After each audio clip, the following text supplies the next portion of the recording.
In essence, it is a diet that causes the body to release ketones into the bloodstream. Most cells prefer to use blood sugar, which comes from carbohydrates, as the body's main source of energy. In the absence of circulating blood sugar from food, we start breaking down stored fat into molecules called ketone bodies. The process is called ketosis. Once you reach ketosis, most cells will use ketone bodies to generate energy until we start eating carbohydrates again.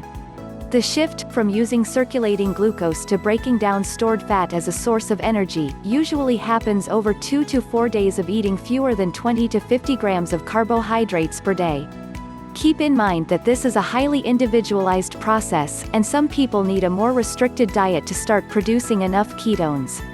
Because it lacks carbohydrates, a ketogenic diet is rich in proteins and fats. It typically includes plenty of meats, eggs, processed meats, sausages, cheeses, fish, nuts, butter, oils, seeds, and fibrous vegetables. Because it is so restrictive, it is really hard to follow over the long run. Carbohydrates normally account for at least 50% of the typical American diet. One of the main criticisms of this diet is that many people tend to eat too much protein and poor quality fats from processed foods, with very few fruits and vegetables. Patients with kidney disease need to be cautious because this diet could worsen their condition.